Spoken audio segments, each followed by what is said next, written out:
Factory defects. The Post-it that was meant to be superglue, but became the world's most used note. Imagine a world where great innovations spring from colossal failures. In nearly every office, you'll find that little yellow square stuck to monitors, walls, or fridges. The Post-it is ubiquitous, practical, and almost invisible, yet few know it wasn't invented to jot down reminders. It began as a disastrous chemical failure. In the 1970s, 3M engineer Spencer Silver was searching for the holy grail of modern adhesion, an ultra-strong superglue that would revolutionize manufacturing. But the result was a letdown, a substance that stuck, yet could be removed without leaving a mark. By the standards of the time, this was chemical waste, a failure to be swept under the corporate rug. The universal flaw was born right there, creating a product that did everything a permanent adhesive was designed not to do. The irony is irresistible. The world wanted strong glue, and he created weak glue. And instead of a promotion, he met indifference. For almost 6 years, Silver tried to convince everyone at 3 meters that his defect could be useful. PA. The persistent question, how can something broken actually work? Echoed through halls and meetings. Nobody realized that failure was the seed of one of contemporary life's most common objects. The story of the Post-it starts in 1968 at the 3 meters lab, when scientist Spencer Silver aimed to create a robust, industrial superglue. His goal was to develop an adhesive capable of enduring stringent use, something that would bond and never let go. However, what Silver actually created was the exact opposite, an adhesive with very low tack, dis. New type of glue was composed of microscopic spheres that provided a light, repositionable bonded stuck, but could be easily removed without tearing the paper or leaving residue. This outcome was a technical roadblock because it completely missed the functional requirement for which Silver was developing the glue. The adhesion strength was so weak, it looked like a total failure in the traditional innovation process. Silver spent years championing this defect within 3M, labeling it a solution waiting for a problem, since there was no clear practical application for the glue that wouldn't firmly stick. The scientific stalemate was obvious. The adhesive's properties didn't allow for conventional industrial use. For years, the pursuit of the perfect strong glue continued, and nobody saw any utility in the weak material. The failure in Spencer Silver's lab occurred in 1968. While aiming for superglue, he developed an adhesive with a light bond that could be easily removed. The true turning point came with Art Fry, a colleague of Silver's who saw an opportunity in the glue's defect. Fry was a musician, and during choir practice he constantly struggled with bookmarks falling out of his hymnal. He had the brilliant idea to use Silver's weak adhesive to create a bookmark that would stay put, but could be repositioned effortlessly. This was the intentional flaw, turning the glue's weakness into its unique selling point. Fry began applying the glue to small paper squares, creating notes that could be stuck and removed without leaving residue or tearing the paper.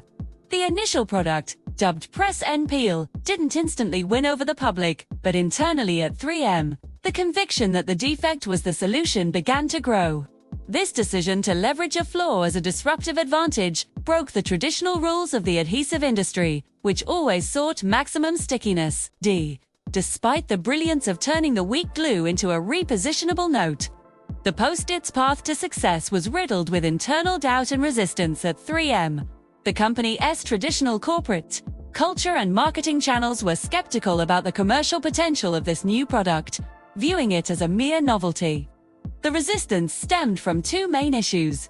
First, the perception that the product was a waste, given its seemingly limited use. Initial market research indicated a narrow audience, worrying 3 meters executives accustomed to bestsellers like Scotch tape, which boasted massive demand and scale. The second obstacle was a mindset barrier. Creating a whole new market for a product nobody knew they needed was a daunting and risky task. Even facing managerial skepticism, Art Fry championed his idea and began circulating prototypes within the company. This created powerful word of mouth internally, slowly changing the perception of the Post-it into a useful tool for communication and quick notes. Nevertheless, it would take several years before 3 meters officially launched the product to the public.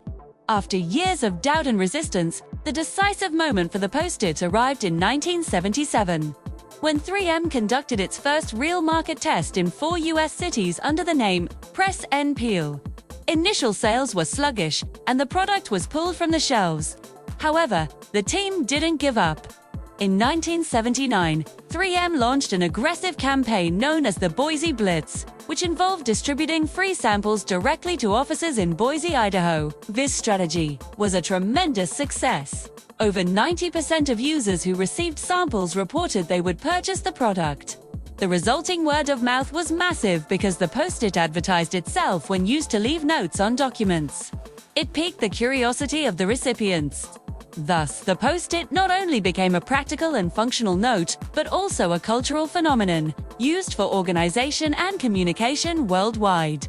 Officially launched nationally in 1980, the Post-it quickly expanded to Canada and Europe. Through product, once viewed as weak glue, transformed into the world's most famous adhesive note. The monumental success of the Post-it brought with it a new challenge for 3M, the pressure to innovate and maintain the product's relevance. Despite being a global hit, the original Post-it had limitations, mainly in its durability and adhesion on non-conventional surfaces.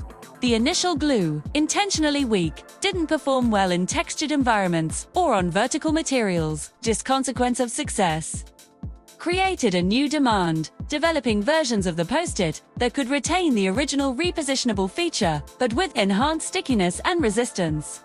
In the 2000s, 3M launched the Post-it Super Sticky, featuring a reformulated adhesive for better grip on walls, wood, and other challenging materials, without sacrificing the key quality of residue-free removal. Furthermore, the massive use of paper generated environmental scrutiny. Consequently, 3M diversified the product line with various colors, shapes, and even digital versions, like the Post-it app. Success, therefore, brought not just growth but also a continuous need to balance functionality and sustainability. Despite the Post-it's immense success, 3M faced public scrutiny related to its broader operations. One of the main controversies that affected the company's reputation involved not the Post-it directly, but the company's manufacturing processes. 3M was criticized for environmental pollution linked to toxic chemicals used in some of its industrial operations. Although the company took steps to mitigate these impacts, the resulting controversy underscored the ethical challenge of large-scale chemical manufacturing.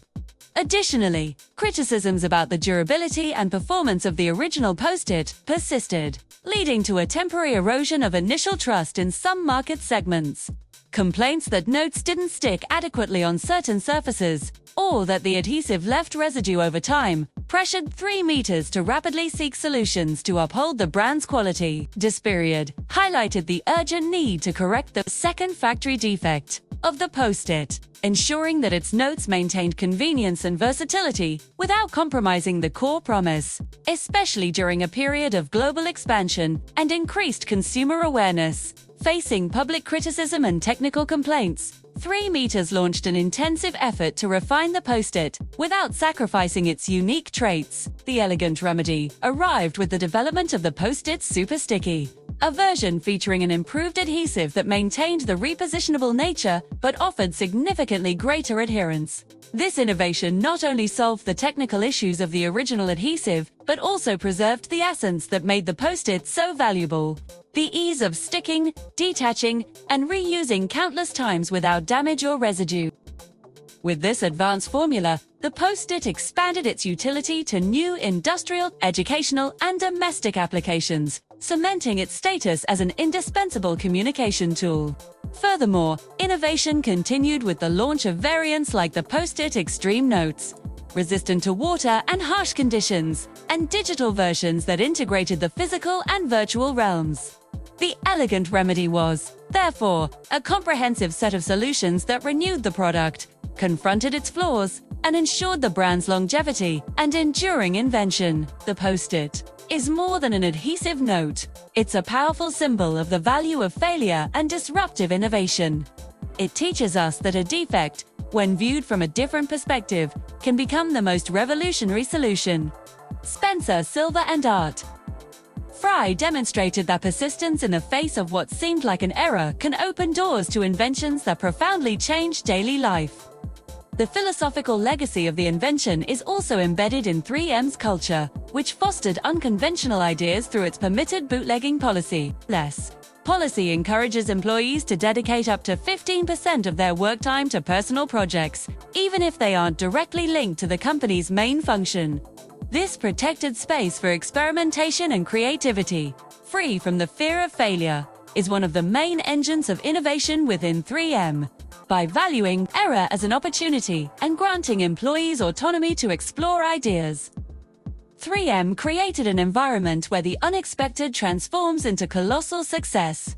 The Post-it's trajectory is a masterclass in the power of error and innovation. What started as a glue that failed its primary function transformed into one of the world's most utilized items for personal organization and creative communication. This history reinforces our channel's motto, Factory Defects. The mistake that made history, the innovation born from the adhesive defect was only possible due to the vision and courage of scientists like Silver and Fry, coupled with a 3 corporate culture that championed the freedom to experiment. Today, the Post-it continues to evolve, keeping pace with technological and environmental changes, proving that a perceived flaw can be a valuable asset when approached with creativity and perseverance. Don't forget to subscribe to the Factory Defects channel for more incredible stories of inventions that changed the world through error.